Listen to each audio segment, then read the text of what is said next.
mbokk yi ginnaaw bu ñu sant yàlla ñu am mbégte lool ñëw tey dajewaat ak presse bi mën a communiquer comme nu ngeen ko xamee lu ñu fi indi tey mooy lu ñu jot a gis bu ñu yeewoo ci réseaux sociaux yi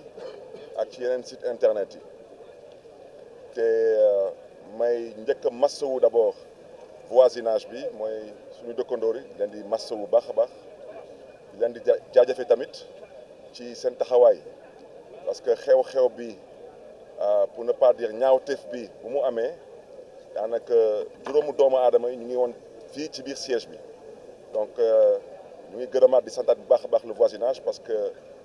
ba ñuy génne dañu leen dimbali pour ñu mën a tëb mur yi pour mën a génn loolu je pense que lu ma ci mën a wax mooy ginnaaw ba ma masu voisinage bi di gërëm di sant tamit askanu Sénégal parce que fu nekk ñi woote nañu fu nekk ñu ngi jot ay message ñu ngi jot ay coup de fil pour mën ñu masawu leen di gërëm leen di sant di gërëm tamit di sant tamit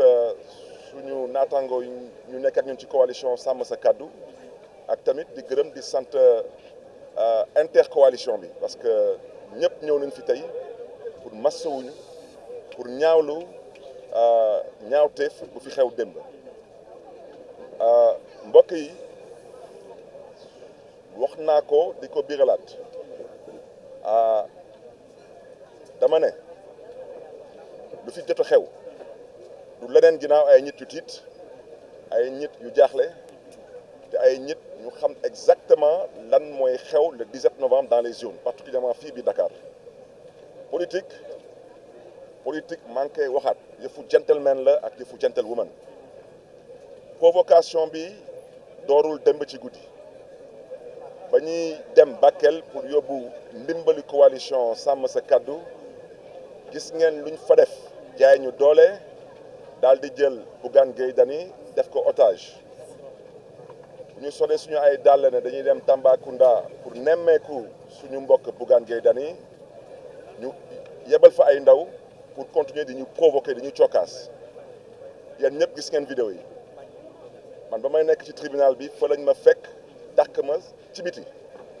ba ma génnee ñu may cokkaas am na sax ay kàddu yu ma fa yëkkati woon ma ne damay jéggalu askanu Sénégal parce que du suma cër wante waxoon naa ko dugg naa suma oto ñeenti waxtu toog suma oto Thierno Bocoum ak Pape Djibril Fall mën nañ ma seede toog nañ fa ñeenti waxtu xale yi nekk foofu di ruube ak di cokkaas ñu ne pat ba ñu ñëwee nag nañu Bougane Gueye Dany dañ ko mandat de dépôt dañu noo def point de presse bañ fa génnee pour def point de presse ñoom ñu taxaw foofu nekk fii kenn du fi wax loolu yëpp ci ay xeetu cokkaas la ak ay xeetu jaaxle ak tiit moo leen dal lu tax may wax loolu di rappeler loolu parce que tey seen stratégie mooy def seen kéem kattan pour que suñu liste bii di Sàmm Sa Kàddu ñu mën a bañ a battre campagne à défaut ñu mën ñu neutraliser moo tax lu ñu namm ci ñun duñu leen ko may parce que ñun lu ñu ñor wax nañ ko mooy askan wi xuloo xeex saagante taxuñu jóg sénégalais yi am nañ maturité politique pour mën a tànn ak xàmmee ak ràññee moo tax ñuy sàkku ci mbokk yi particulièrement le peuple de Dakar dama ne dernière élection présidentielle sénégalais yi ci seen majorité 54% dafa amoon lu ñu tànnoon parce que dañu amoon yaakaar que lépp lu ñu leen digoon day am maanaam séparation des pouvoirs bonne gouvernance la gestion des deniers publics respect des droits humains daanaka ci gàttal dafa amoon lu ñu woote woon ñoom mooy jubal ak jubanti du noonu dem ba ñu nekk suñu meeting d'ouverture yéen ñëpp gis ngeen ci internet ay nit ñëw ba suma buntu kër yàq foofu ay tableau yàq fa ay oto taxaw suma buntu kër di fa wootee fitna maa ngi jégalu nag ci kàddu yi ku ma yëpp rek da nga fekk may nelaw wala dama ne wala ku ma yëpp rek da nga ma fekkul foofu rek dama dama ne man du ma cokkaas kenn du ma cokkaas kenn dinaa wax lu ma nar a wax ci yar ak teggin wante am na lu ma dul nangu ñoom nag comme ñoom def nañ seen stratégie mooy lu tubaab di wooye la stratégie de la lâcheté mooy xaar ay 4 heures du matin ñëw song benn siège bu amul benn sécurité parce que pour ñun nekkuñu guerre ñun pour ñun siège dañuy am siège pour mën a réunir pour mën a saa bu ñuy def ak suñu caravane ñu mën a am fu ñuy déparé saa bu ñuy jeexalee caravane bi ñu am au moins fu ñu mën a dellu siwaatee loolu kese mooy siège saa bu ñu amee conférence de presse ñu woo journaliste yi ñu ñëw fekkee conférence de presse bi donc vous pouvez le comprendre aisément pour ñun guerre amul pour ñun lu am mooy xëccoo te xëccoo fii lañ ko fekk fii lañ koy bàyyi wante nag xëccoo buy dem ba di ñuroo leneen kooku ñaawlu rek dañ ko mën a def moo tax ngeen même ma wax ak askanu Dakar seen yaakaar tas na yéen a nar a fajal seen bopp cette situation du ñun parce que ñoom heure bu may wax ak yéen nii dañu tiit mais comme ñoom ay experts ci manipulation la ñu ngi jéem a xool lan la ñuy def tey ci guddi amaana sax ñu dem taal seen siège pour jiñ ñu ko foofu la ñu toll ak ñoom su ma baat ci kaw képp ku ma déggal képp ku déggal coalition sàmm sa kàddu yónni wuñu kenn fenn santuñu kenn dara fii àdduna la te politique kenn du ko yóbbu àllaaxira politique dañ koy def ngir gëm-gëm ak yaakaar bu ñu am ci suñu dëkk ak suñu ëllëg kese moo tax bépp xeetu manipulation bu ñu mën a def bu ñu leen ci topp mais birilaat wax ci campagne naa fii élection présidentielle waa Pastef ak may dégg yeneen coalition yi ñu ngi may dégg fépp fu ma jaar nuyu naa leen sargal naa leen def naa ay selfie ak ñoom ñaanal naa leen te dem naa suma yoon may sàkku bépp coalition bu ñu romb ci élection yi waa sàmm sa kàddu yéen lay waxal bu leen tooñ bu leen saaga ku leen cokkaas nag ngeen bàyyi ko ak yàlla wante ku leen song vous devez vous défendre loolu mooy dëgg parce que nag yaafus amu fi maintenant nag dama bëgg a wax ci leer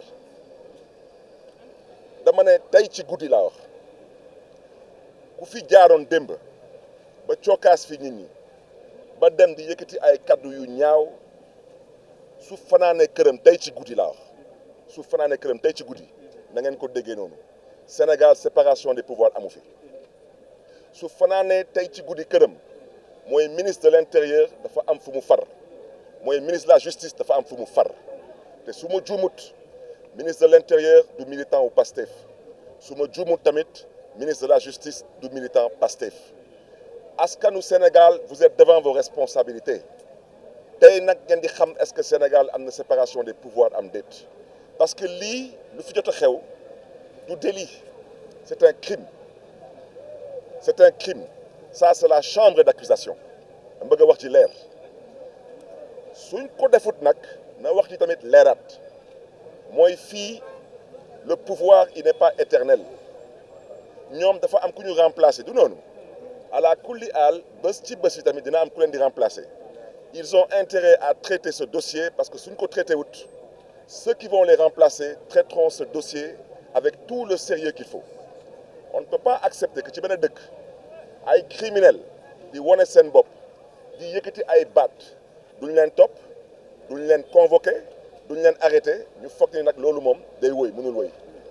moo tax ñu ngi interpellé le ministre de la justice et le ministre de l'intérieur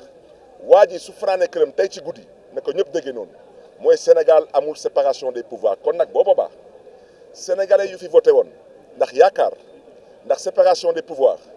wax dëgg yàlla nag pesum kanam borom ak fajal boppam yéen a nar a am seen fulla ak seen fayda le 17 novembre ngeen sanctionné leen dans les urnes pour ñu xam ne ni que askanu Sénégal du ñu askanu mala bañ leen di fal dañ leen faloon ngir yéene ak yaakaar faluñu leen pour que Sénégal continue di nekk une dictature rampante pour ne pas dire une dictature debout mbokk yi ginnaaw suba mooy le 30 dañu fas yéene dem Tambacounda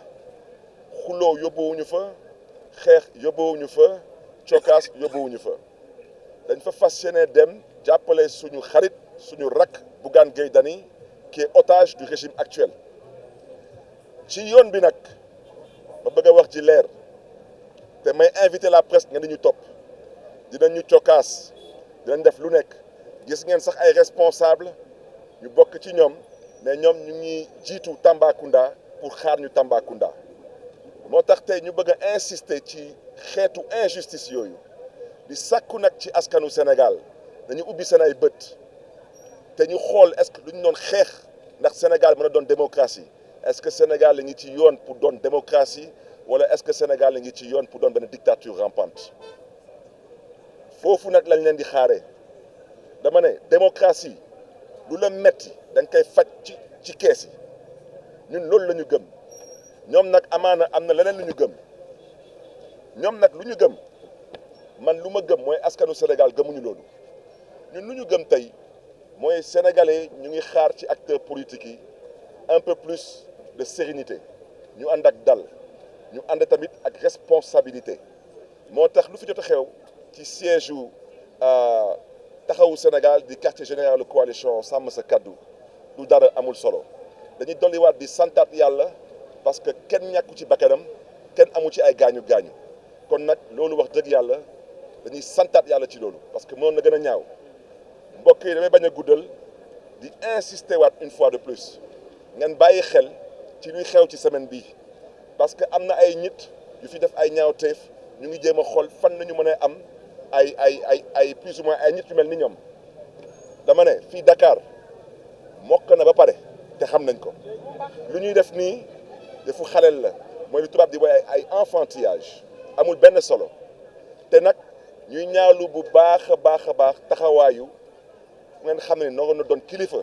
te gis nañ dem taxawaayam mooy ku ma doon wooyee rek Mimi parce que lii yëpp loxoom tamit mi ngi ci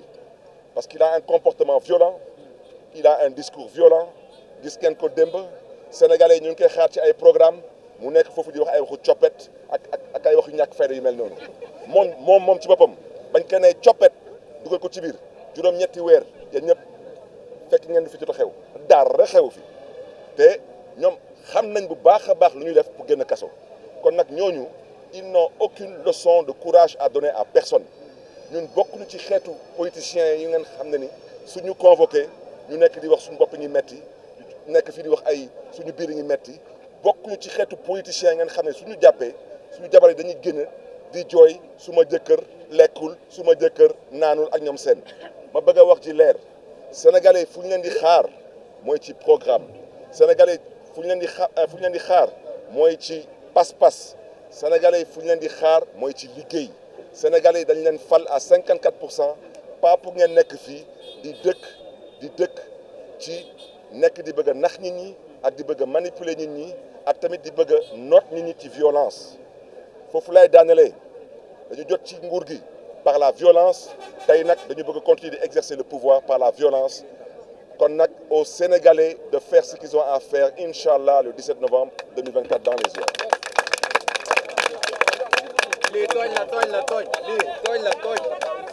Bonjour. Je voudrais à l'entame de mon propos d'abord rendre grâce à Dieu, remercier toute la presse pour sa présence et vraiment présenter nos excuses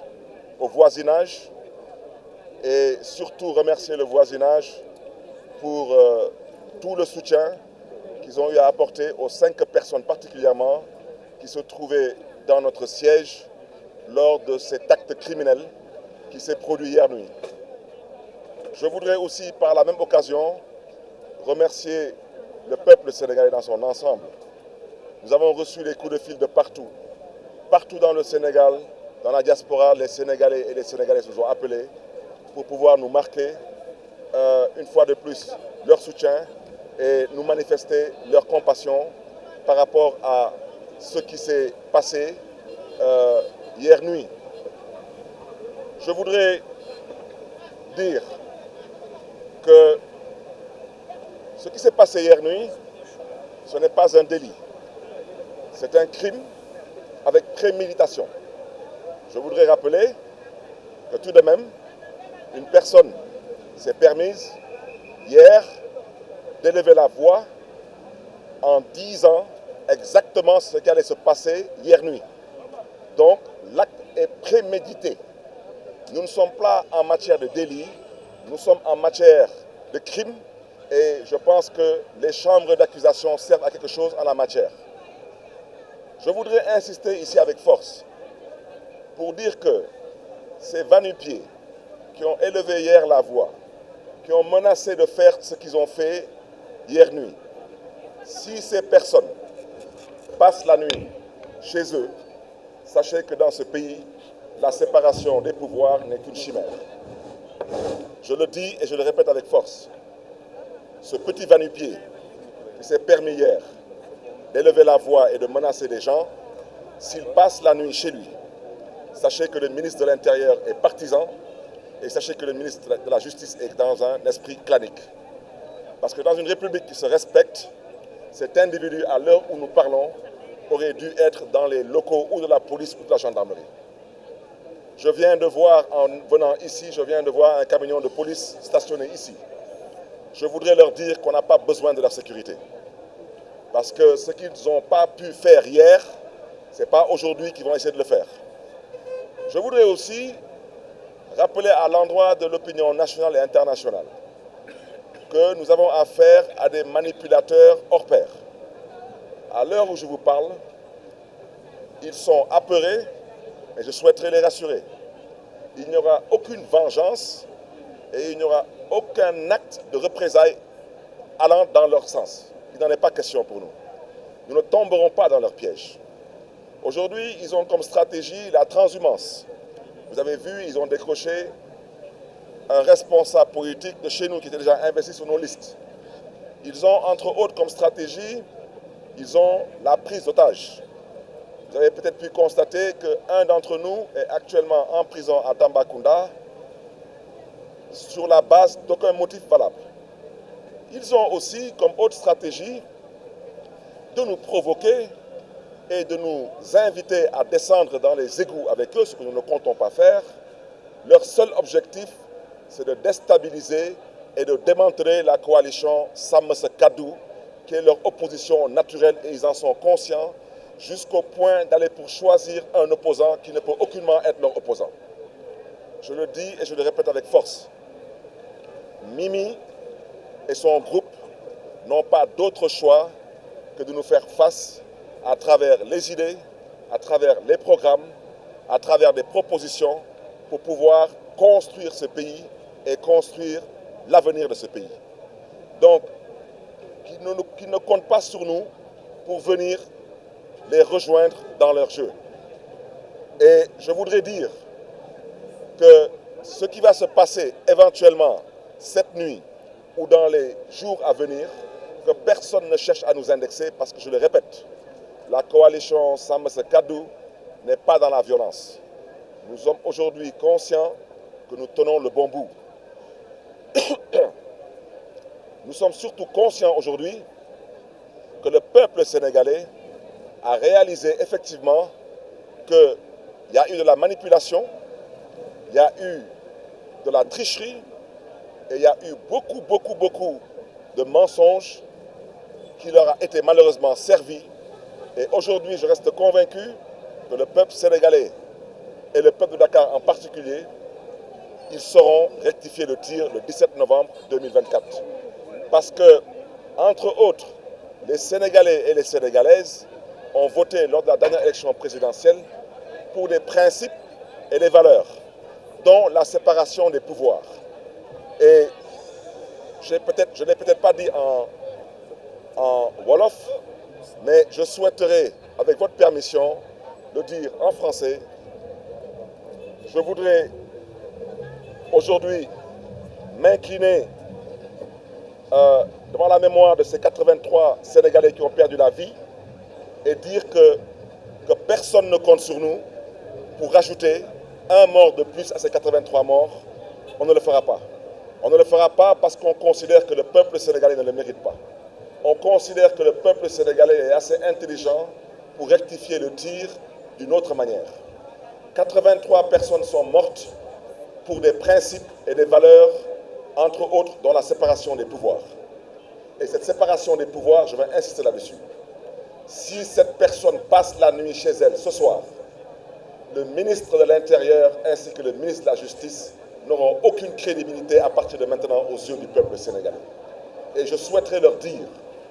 que tout de même, ils ont nourri un espoir à nos yeux parce que,